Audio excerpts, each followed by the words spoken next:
quedó pendiente Esteban Tadeo.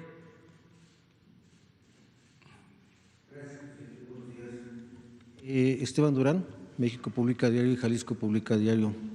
Presidente, al ritmo que llevan a la fecha en la distribución de créditos a empresas, familiares y otros pequeños negocios en la que ya usted se encargó de anunciar que se amplió a taxistas, a tianguistas y meseros, entre otros, tanto de la economía formal como de la informal, ¿hasta cuándo se estima que concluya la dispersión de los recursos?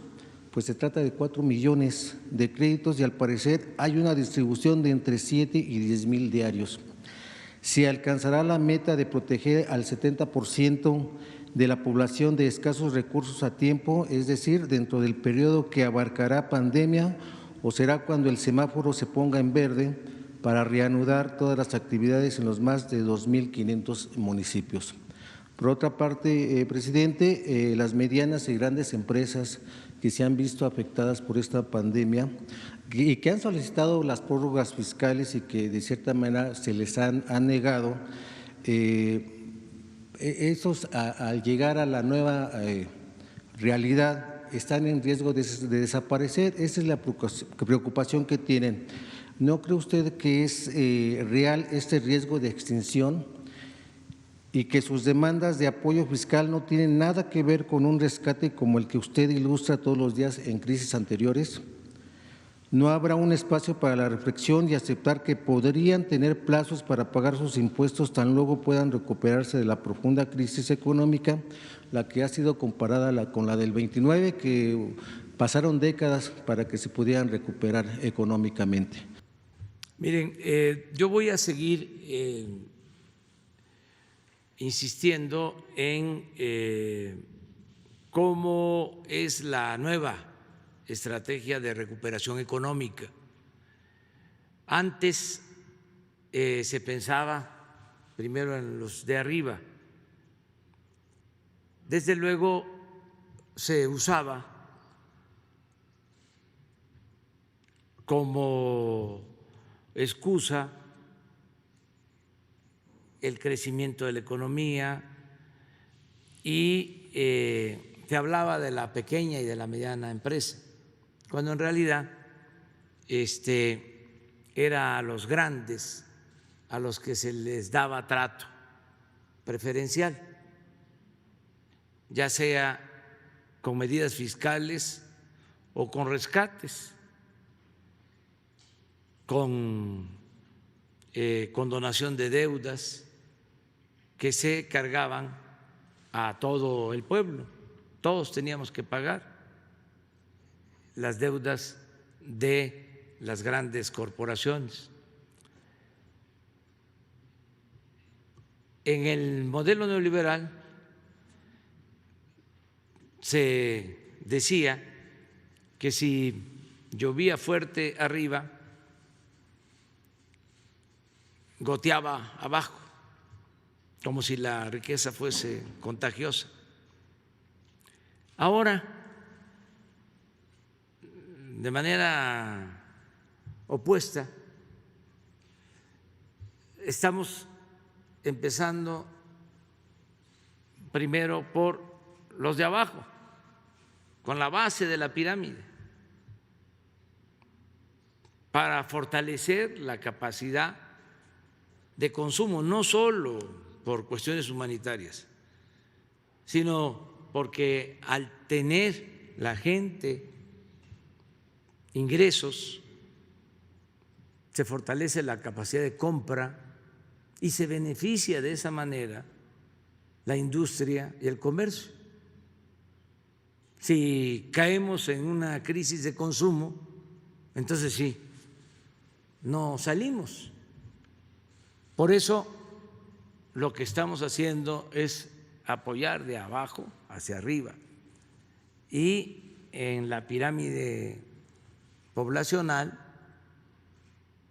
de nuestro país estamos pensando de proteger hasta el 70% de las familias, 25 millones de familias frente a la crisis. Y el 30% restante también va a ser apoyado, está siendo apoyado, porque si le va bien a los de abajo, les va a ir bien a los de arriba. Si hay justicia y hay bienestar abajo, hay paz y tranquilidad para todos. Y no hay cosa más valiosa que la paz y la tranquilidad. Además de que se reactiva el mercado, hay piso parejo para las empresas, ya no es como el tiempo de antes, que los contratos se entregaban a los que tenían influencias, no había Estado de Derecho. Ahora todos pueden hacer negocio y obtener ganancias razonables. En el aeropuerto, en la refinería, en el Tren Maya, son empresas nacionales o extranjeras las que están laborando, trabajando, construyendo.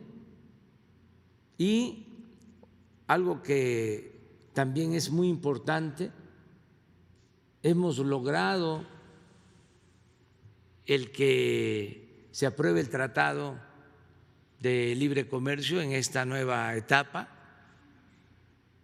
y esto nos va a permitir tener más actividad económica, comercial con Estados Unidos. Ayer hablaba yo de que va a haber una disminución en el crecimiento económico en China por primera vez en muchos años. Ellos incluso han manifestado que van a dejar de medir su crecimiento con el Producto Interno Bruto. Es decir, esa gran fábrica, la mayor fábrica del mundo, va a reducir su producción. Y esto nos da a nosotros la oportunidad, a México, de que lleguen más inversiones, de que se instalen empresas, de que se generen empleos. Todo esto va a ayudar mucho. Entonces voy a llevar tiempo, voy a estar, repite y repite,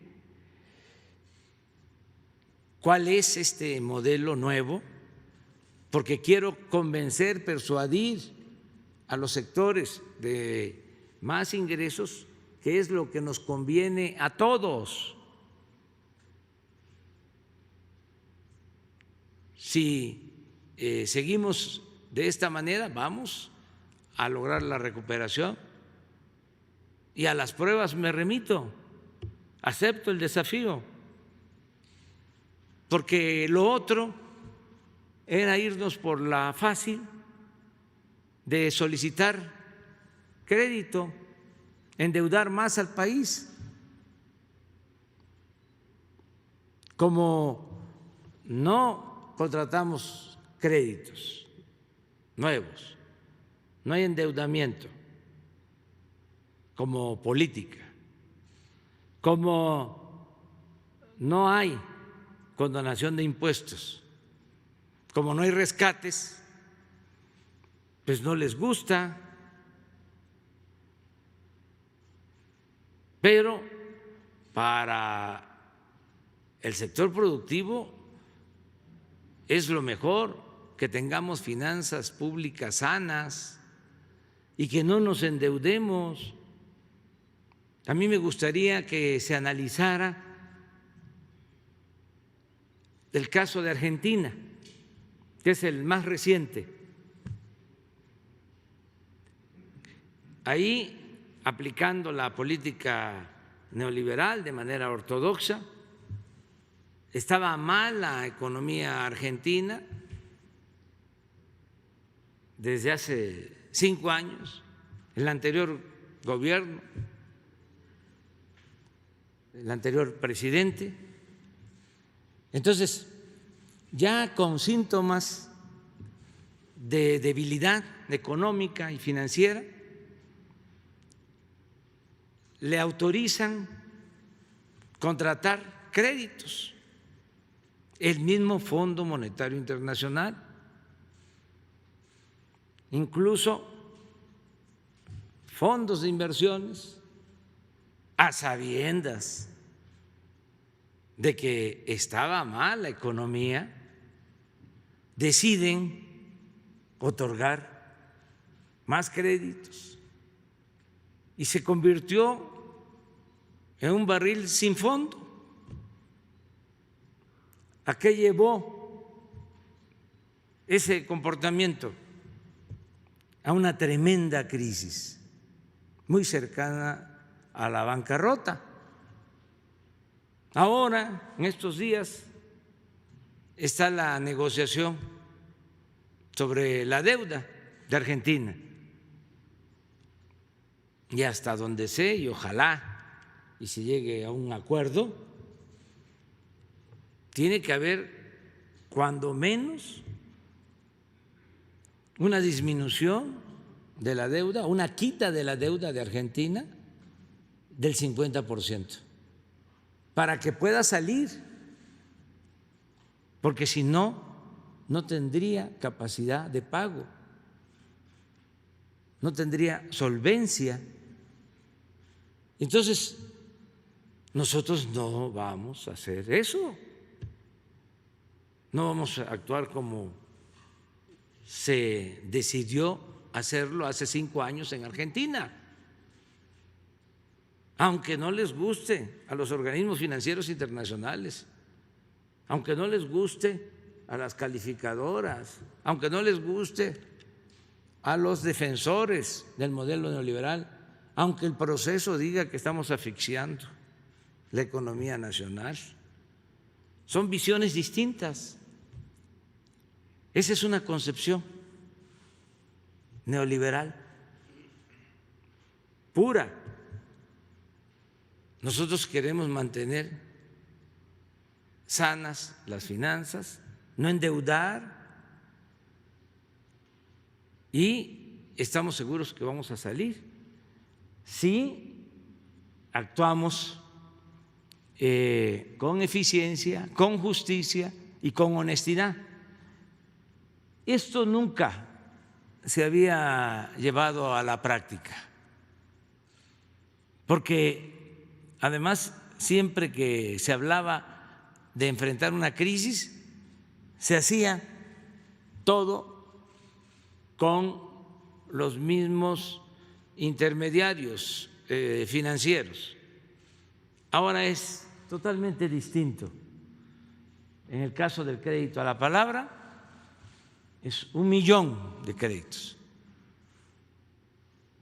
para pequeñas empresas familiares, la mayoría del sector informal, que reciben 25,000 pesos. Ya se han entregado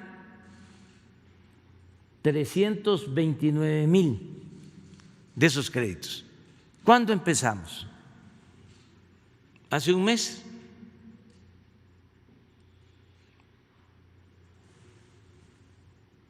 Y ya tenemos la disponibilidad de recursos. Cuando hablamos de 329,000, son los beneficiarios que ya tienen su dinero, porque en el banco ya tenemos cerca de 25,000 millones en los 3 bancos que están dispersando estos fondos, que aprovecho para agradecerles porque no están cobrando comisión y por eso los voy a mencionar. Es Banorte, Santander y Azteca. ¿Se acuerdan ustedes que les comenté que cuando se decidió destinar estos fondos para fortalecer la economía popular, les hablé a Ricardo Salinas, a Carlos Han de Banorte y a Ana Botín de Santander, y les pedí que nos ayudaran para dispersar estos recursos sin cobro de comisiones, y aceptaron. Es decir, va el dinero de manera directa a los beneficiarios.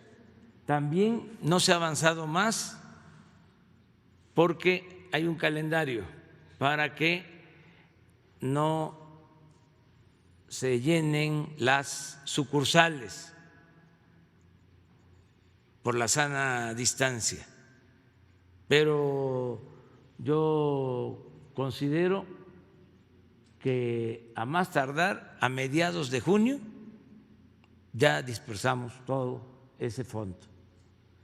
Luego el crédito solidario a la palabra del IMSS ya se terminó de entregar. Ahí se decidió que iban a hacer 1 millón de créditos, también de 25,000. 195,000 pequeñas empresas que tienen trabajadores en el Seguro Social ya recibieron el crédito. Y esto también se hizo en un mes.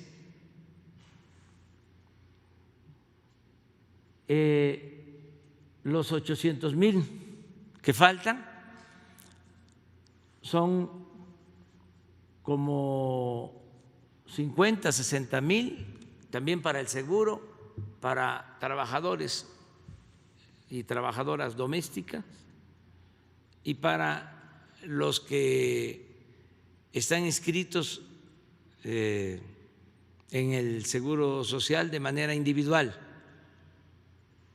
Y el resto es lo que se va a utilizar, porque se están haciendo los censos, para taxistas, camareras, meseros, tianguistas. Nos va a llevar un poco de tiempo porque estamos haciendo este trabajo sin intermediarios, que le llegue de manera directa a la gente. Aquí abro un paréntesis para recordar también, es crédito a la palabra. Estamos partiendo de el criterio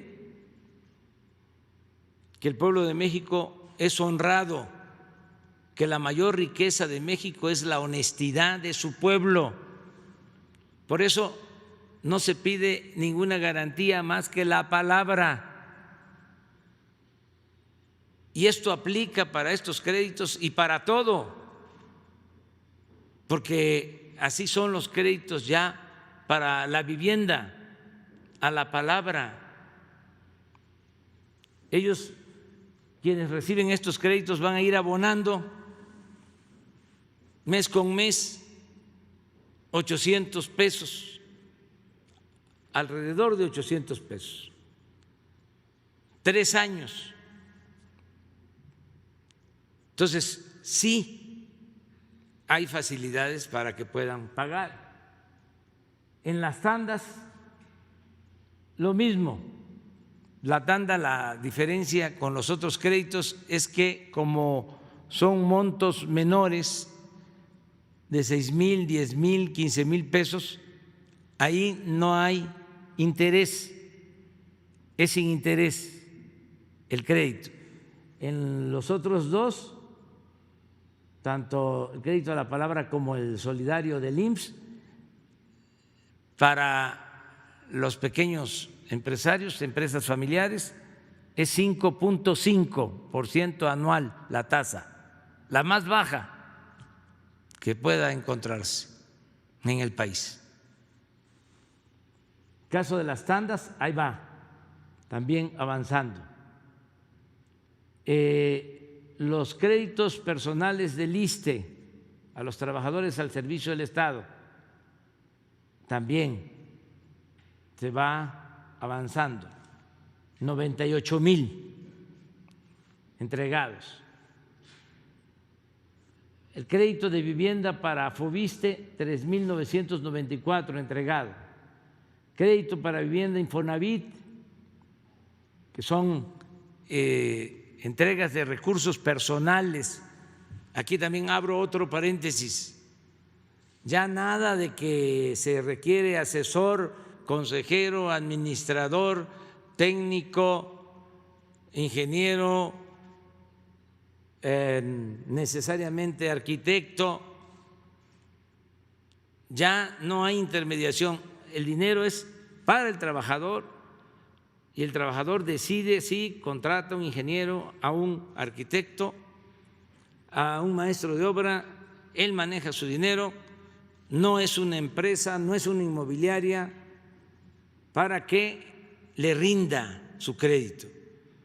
Ya no queremos la mala experiencia, aunque no les guste a algunos, lo voy a seguir diciendo, de la gran corrupción en la construcción de las unidades habitacionales del Infonavit,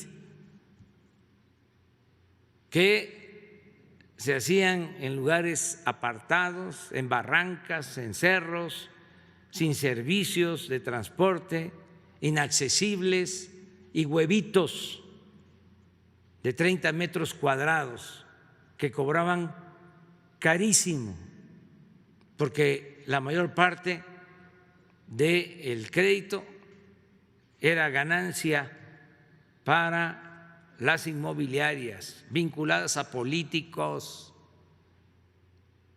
a gente influyente. Nada más para los que quieren que regresemos a eso, les doy un dato. Hay 600,000 departamentos del Infonavit abandonados en el país. ¿No les parece un despropósito, tremendo derroche de dinero, una gran corrupción? Entonces ya no queremos eso. El mexicano es mayor de edad y tiene capacidad para autogobernarse, autoadministrarse. No se requiere la tutela. Ahora el gobierno somos todos. Esto en el caso del Infonavit. Todavía quedan de los otros créditos tradicionales, porque no se puede de la noche a la mañana cambiar todo. Son procesos. Imagínense cómo se cambian mentalidades que se han ido consolidando, formando desde que empezó la política de pillaje en esta nueva etapa, lo que se conoce como neoliberalismo, 36 años.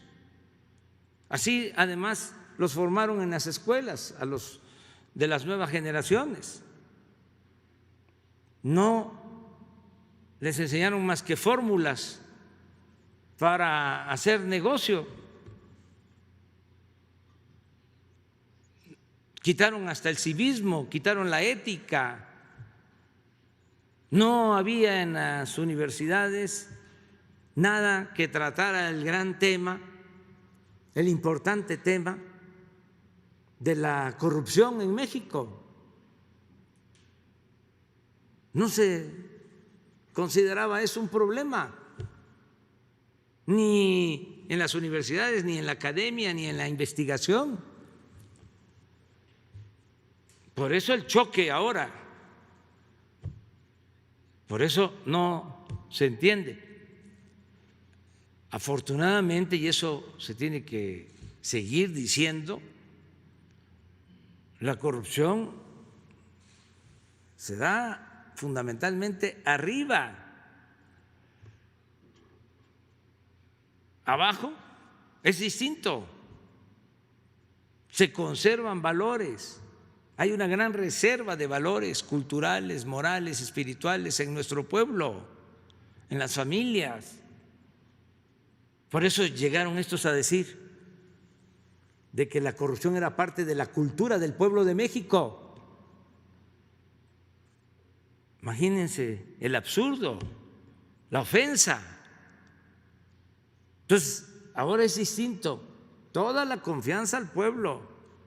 Si se trata de los políticos tradicionales, hay que tener cuidado. Por eso hay esta discrepancia, este debate que se está dando a nivel nacional, que es muy bueno.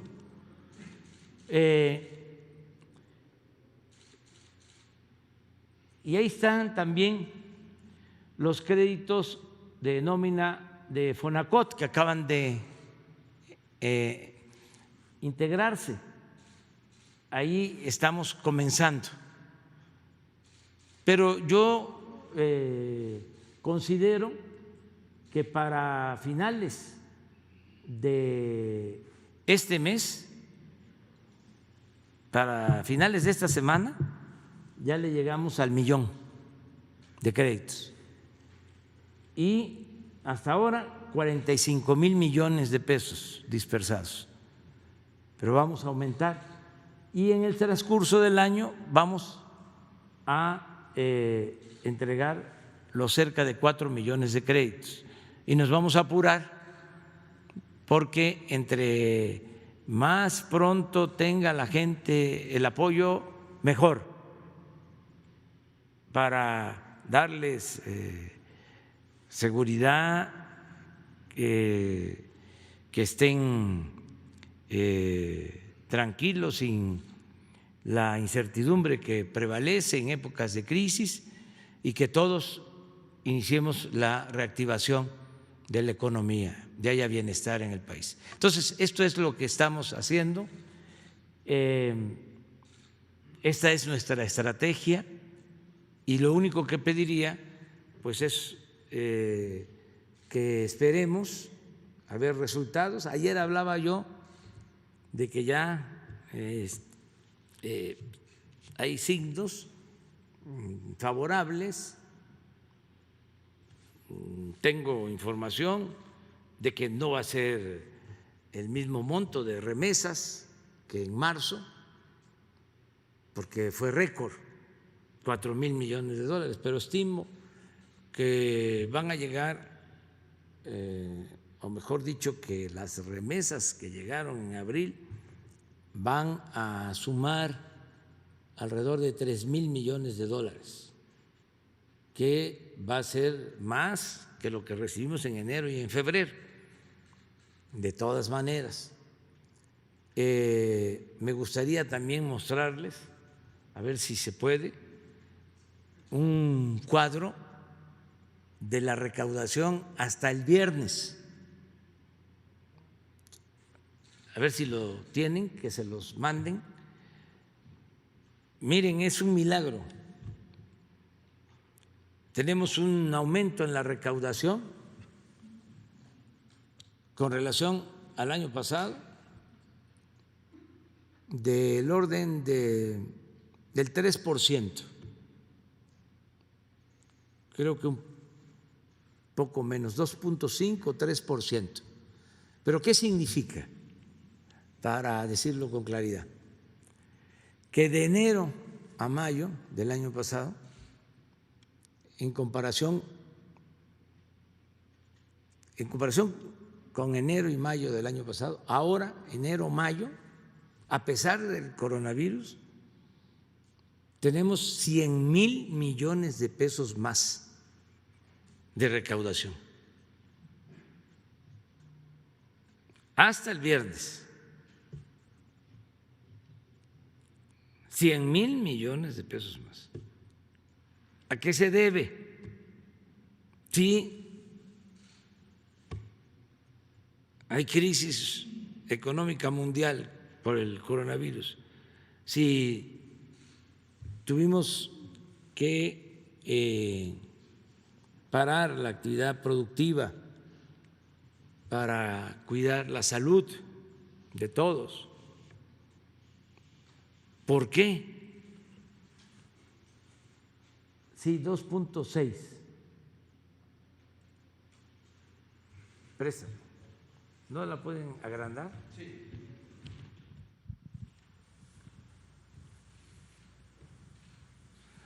Al 22 de mayo, miren, esto es el año pasado, 1.658.694 millones de pesos. Ahora, en este año, 1.757.000 millones, casi 100.000 millones, 2.6 de aumento en términos reales. ¿Por qué?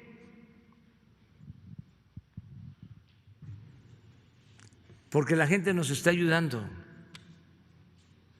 porque a pesar de la crisis están pagando sus contribuciones. Y nada más termino con esto. Y los que no pagaban ya están pagando.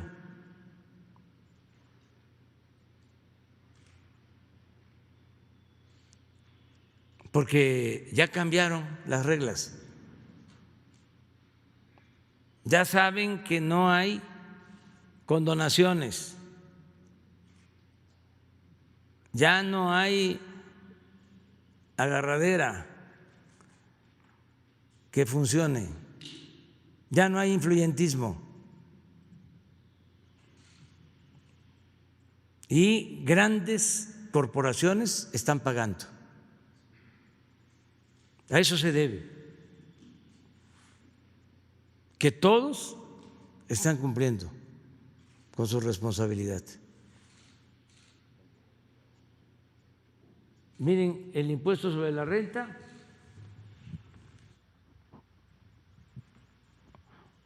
$1.2 aumento en términos reales.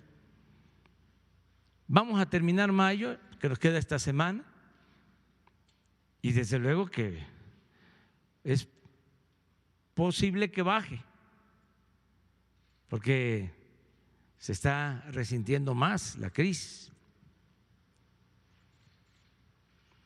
Pero vamos a estar arriba de todas maneras.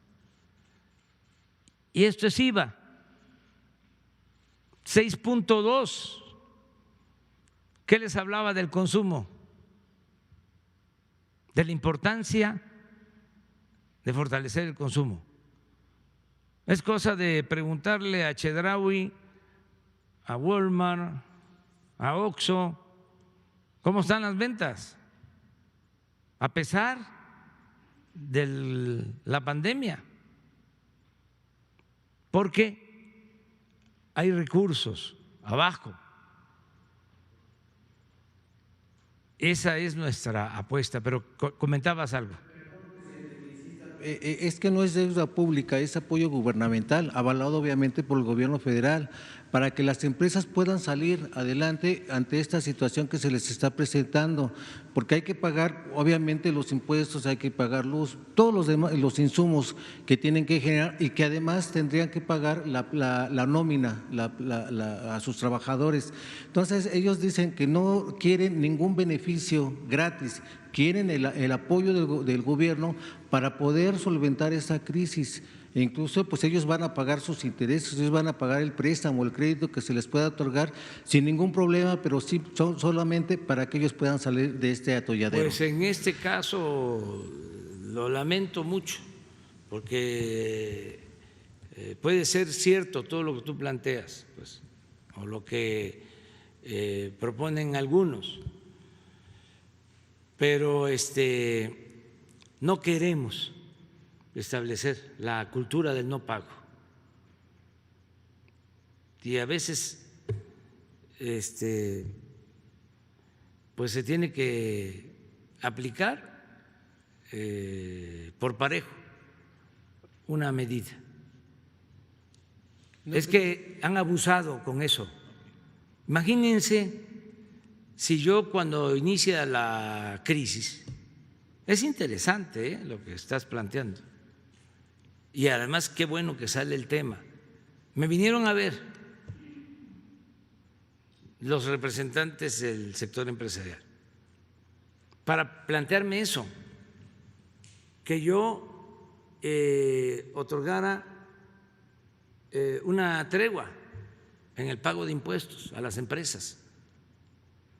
No me pidieron, y eso es cierto, condonación, sino que se les diera un plazo para pagar luego los impuestos. Si yo hubiese autorizado eso, a lo mejor me hubiesen aplaudido, no tendríamos esa recaudación. Imagínense cómo financiamos la educación, la salud, las necesidades básicas, indispensables del pueblo. No puedo yo apostar a eso, correr esos riesgos. Además, si se dice la pequeña y la mediana empresa tienen plazos para pagar sus impuestos, 3 meses, 6 meses, ¿y qué?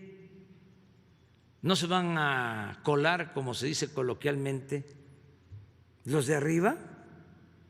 ¿O cómo le hago para decir tú sí y tú no? Entonces, vamos a salir adelante. Ellos que han recibido con la pandemia, con la crisis económica originada o precipitada a partir de la pandemia, que no hemos aumentado impuestos, que no ha aumentado el precio de los combustibles, que al contrario bajaron, que no aumentó el precio de la luz.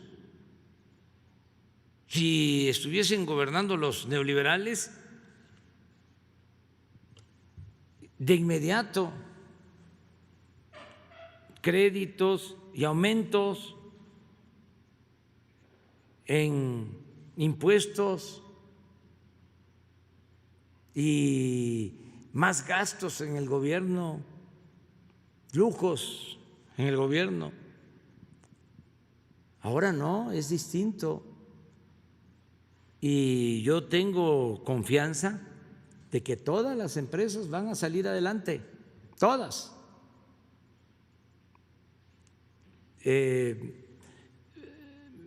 Hay datos, por ejemplo, ¿no? Se nos depreció el peso, ayer también lo decía, llegamos a ser el país con más fortaleza en nuestra moneda con relación al dólar. Hasta marzo, principios de marzo, estaba en primer lugar el peso como la moneda más apreciada en el mundo con relación al dólar, primer lugar. Se viene la crisis, se cae el peso, llega hasta 25 pesos por dólar, ya ha empezado a recuperarse. Ya la semana pasada cerró en menos de 23. Y yo espero que se mantenga y que incluso siga bajando. Lo otro, como también efecto de la crisis mundial, la caída en el precio del petróleo. Hace un mes se cayó el precio de la mezcla de petróleo mexicano a menos de cero, no valía nada, menos cero la mezcla por barril de petróleo. Hace un mes, poco más. Ya está en $27 barril. Ahí vamos. En plena crisis, cuando en Estados Unidos, esto hay que informarlo porque se tiene que saber, no podemos caer en el triunfalismo, pero tampoco en el pesimismo. En abril, en Estados Unidos se perdieron 20 millones de empleos.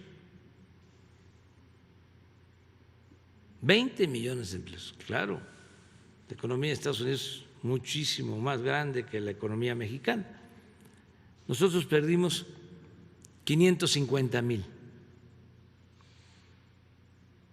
De los 20,500,000 trabajadores inscritos en el Seguro Social, quedaron menos de 20 millones en abril. Pero ya en mayo,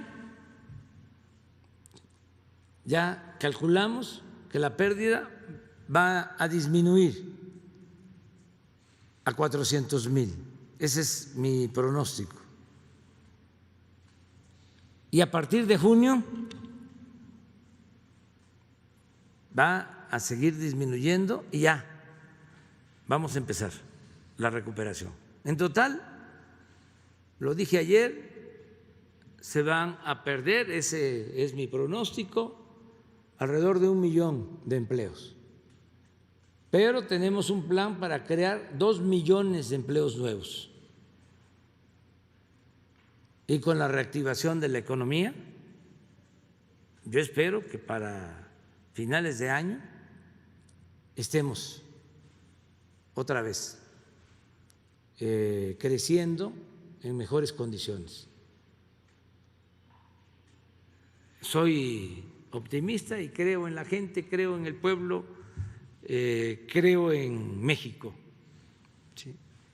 Y pienso que nos va a ir bien.